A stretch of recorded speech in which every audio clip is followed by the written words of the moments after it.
그럼 배송하는데 시간은 어느 정도 걸리세요? 네, 화일 같은 경우는 이제 좀 배송이 많을 때는 이제 4시간 반. 400개를 4시간 반 정도? 네. 이게 실례일 수도 있지만 수입이 어느 정도 되세요? 수입은 뭐 매달 틀리긴 하는데. 안녕하세요. 택배로 먹고 사는 남자 택맨입니다. 오늘은 제가 부산에 왔습니다. 그 커뮤니티를 올리긴 했는데 부산에서 인터뷰가 힘들 것 같았는데 정말 감사하게도 또 지원을 급하게 해주셔가지고 한 걸음에 달려왔습니다. 현직으로 일하시고 계시는 분이시고요. 간단하게 자기소개 먼저 시작해볼게요. 네, 안녕하세요. CJ 택배 금정점의 서버에서 일하고 있는 그 37세 5년차 택배 기사입니다. 반갑습니다. 5년차 되신 거죠? 네네. 택배 기사님들이 워낙 장기간 하시는 분들도 많으시고 네네. 또 짧게 일하시고 하시는 네네. 분도 있으니까 딱 한 중간 정도라고 생각을 하면 네, 좋을 것 그렇죠. 같아요. 네. 지금 하시는 대리점에서도 거의 저랑 비슷한 부분 많으세요.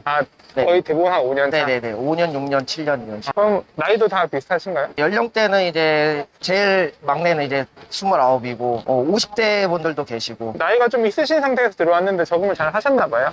예, 처음에 이제 저보다 한 살 많은 형들이 같은 동네에 사시는 분이 계셔가지고 많이 좀 처음에 이끌어줘서 그나마 좀 이제 처음 적응하기가 좀 편했습니다. 다른 곳에서 일하신 적은 없고 CJ에서만 꾸준하게 5년 하신 거예요? 네, 맞습니다. 그러면 하루에 평균 물량, 월 평균 물량 이런 거 좀 알 수 있을까요?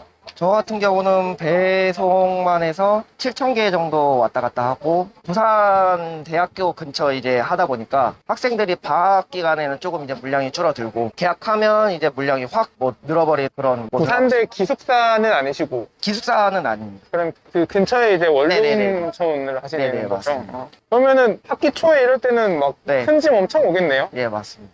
학생들 짐 같은 것도 집합을 하세요? 재작년까지는 이제 저희가 따로 부산대 기숙사 그 안에 들어가서 5톤 차량 따로 들어가서 그 기숙사 짐 받는 걸 따로 했었는데, 그 이후부터는 이제 저희가 안 하는 걸로 돼가지고. 그러면 배달은 한 달에 7,000개니까 하루에 한 300개, 350개 정도 평균 정도 네, 그 정도 평균, 나오겠네요? 네, 그 정도 나왔네요. 파일은 좀 많이 하시고. 네네. 그럼 집하는 하시나요? 집판을 하고 있습니다. 대략 어느 정도 같아요? 집판은 평소에 좀 이제 많을 때는 한 5,000개, 이제 한 3,000개에서 5,000개 정도 왔다 갔다 하고. 딱 적정한 밸런스를 네, 가지고 네. 하시는 것 같아요. 원래 전에는 다른 배송 구역까지 같이 가지고 있다가 2년 전에 코로나 터지고 난 뒤로 이제 너무 배송 물량이 많으니까 배송 구역을 조금씩 나눠서 사람을 더 신규로 모집을 해서 그 사람한테 배송 구역을 좀 나눠주고 그런 식으로. 나눠주고. 그럼 배송을 지금은 조금 뺀 상태인데도 7,000개를 하시는 거예요? 네네. 이게 실례일 수도 있지만 수입이 어느 정도 되세요? 수입은 뭐 매달 틀리긴 하는데 한 500에서 700 정도 왔다 갔다 한다고 보시면 돼요. 이것저것 다 떼고 말씀하시는 건가요? 떼고는 한 500에서 600, 500 이상은. 500 이상 벌어가지고. 그러면 떼기 전에는 한 700에서 600 정도고, 네, 떼고 그렇죠. 나면은 한 500에서 그렇죠. 600 예. 정도고. 그럼 배송하는데 시간은 어느 정도 걸리세요? 거의 한 4시간 정도를 왔다 갔다 한다고 보시면 될 것 같아요. 4시간이요? 네, 화일 같은 경우는 이제 좀 배송이 많을 때는 이제 4시간 반 이렇게 걸리는 경우도. 좀 많으시니까 400개? 네네. 400개를 4시간 반 정도? 네. 되게 빠른 거 아닌가요? 그만큼 뛰어다니니까 뛰어다니는 만큼 빨리 할 수 있는 거라고.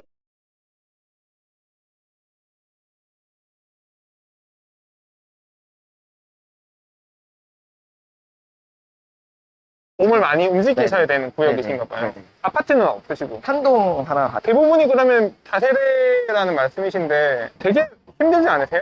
좀 이제 뛰어다니는 데도 많고 간간히 이제 엘리베이터 있는 원룸도 있다 보니까 그나마 그런 부분에서 조금 이제 위안을 삼고 있죠. 다세대가 진짜 내가 몸 움직이는 것만큼 타율이 나오기 때문에 진짜 빠르면 빠를 수 있는데 최대기 진짜 많이 빠지거든요. 네. 근데 그 시간대를 그렇게 잡으시는 게 되게 빠른 것 같은데 혹시 노하우가 있으세요? 학생들이 많이 사는 데다 보니까 네. 이제 아무래도 좀 가벼운 짐이 좀 그나마 좀 많이, 그러니까 옷 같은 종류라든가 이제 뭐 화장품, 뭐 책 종류가 많아요. 이제 아무래도 학생들이 많이 그 구매를 하는 게 옷이나 책 이런 게 많다 보니까 이런 거를 좀 한 건물에서 5개, 6개 이렇게 가지고 올라가니까 좀 그나마 좀 타수가 빨리 나오는 것 같다고 생각합니다. 좀 행랑성 짐인데 이렇게 한 건물에 여러 가지 그쵸, 오니까 CJ면은 다른 택배사보다는 타운십에 많이 가는 게 더 많다 보니까 뭐 좀 더 유리한 점도 있겠지만은 그래도 빠른 것 같아요. 네. 제가 한 시간에 한 7, 80개 했거든요. 네. 거의 상위권이었어요. 그 정도 타수를 치는 게 네. 뭐 이것도 성격 따라 다른데 그냥 한 시간에 60개 하시면 잘 하시는 거거든요. 네네. 그러면 수입은 아까 말씀하셨으니까 아까 지출을 살짝 말씀을 하셨는데 한 달에 평균적으로 한 100만 원 정도 빠지시는 것 같아요. 네, 그쵸, 거의. 그러면 이게 지금 뭐뭐 포함된 거죠? 100만 원이면? 저희 같은 경우는 고속도로를 타고 가야 돼가지고, 하이패스 톨비 들어가고, 기름값, 그리고 보험료라든가 그런 거 다 포함하면 뭐 한 50에서 70 정도는 나간다고 보시면 될 것 같아요. 그러면 대리점 수수료도 나가실 거 아니에요? 네네. 세금도 또 내셔야 되니까 네네. 뭐 그런 것도 하고 하면은 한 넉넉 잡아 한 100 정도 네네. 생각하시는다고 하시면 되겠네요. 좀 예민할 수도 있는데 네. 대리점 수수료는 어때요? 뭐 저는 영상에서 오픈을 했었기 때문에 제가 일했었던 데는 배송 지파 다 해서 한 10% 뗐었거든요. 그거보다 지방은 좀 더 많이 뗀다는 얘기를 들었어요. 뭐 부산이나 뭐 아랫지방 쪽은 좀 많이 뗀다고 들었는데 이거보다 좀 높은 편인가요?